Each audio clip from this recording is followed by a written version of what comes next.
Aita for getting upset at my fiance for canceling our honeymoon for a trophy truck thing? Hi everyone, I'm 23F, and I've been engaged to my fiance, 35, for about a year now. We had been planning our dream honeymoon to Paris, which we were both incredibly excited about. However, things took an unexpected turn, and I'm not sure how to feel about it. Recently, my fiance's friends, who he calls the boys, started planning a big trip. They're all huge monster truck racing fans and have this idea to chip in and buy a trophy truck. They want to take it racing around in Utah. It's a costly venture, and my fiancé has been worried about being able to afford his share. Out of the blue, he told me that he decided to cancel our Paris honeymoon.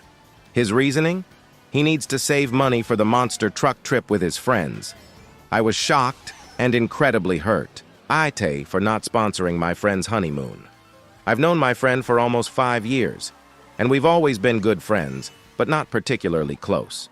She recently got engaged to her boyfriend of 8 years and started planning her dream wedding, which, from what I've heard, is extravagant and way out of budget. Her parents are paying for the gown and venue, while his parents are covering the food, decor, and other expenses.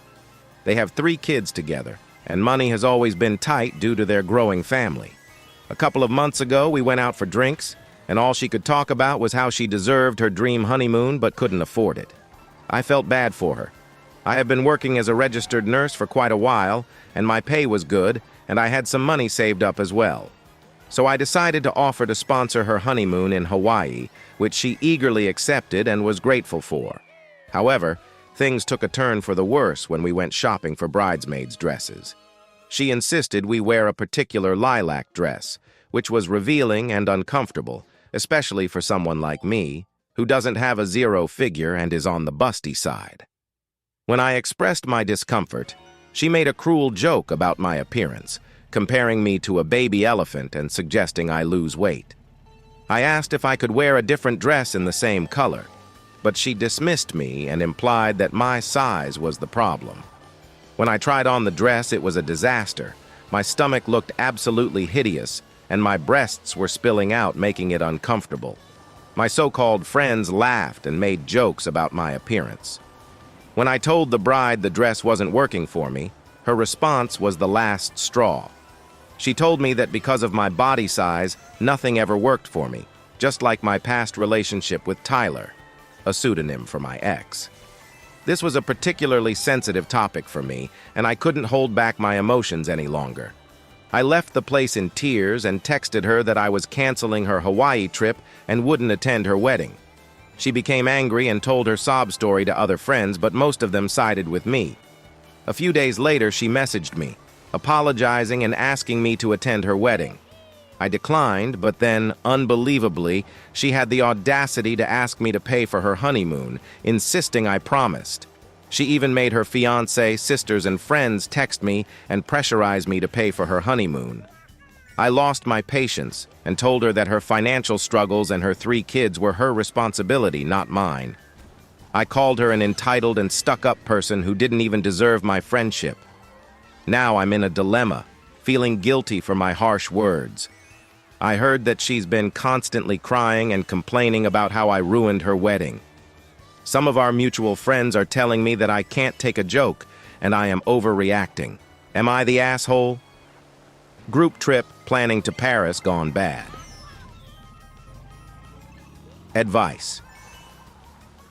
Needed my best friend, her husband, and I have been planning a group trip to Europe for summer 24. First off, I want to squash any debate that this is a throuple situation, lol. We're just 3 longtime friends, and they happen to be married. In October of last year, we began looking at hotel Airbnb options, with the idea that in some of the more expensive locations, we would share a suite or get a multiple-bedroom Airbnb.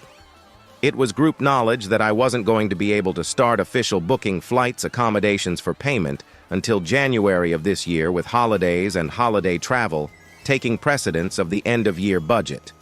Today, a week before I was going to book my flight and my half of the accommodations, she tells me her husband wants their own room and bathroom. I am understanding, and this is a reasonable request, emo.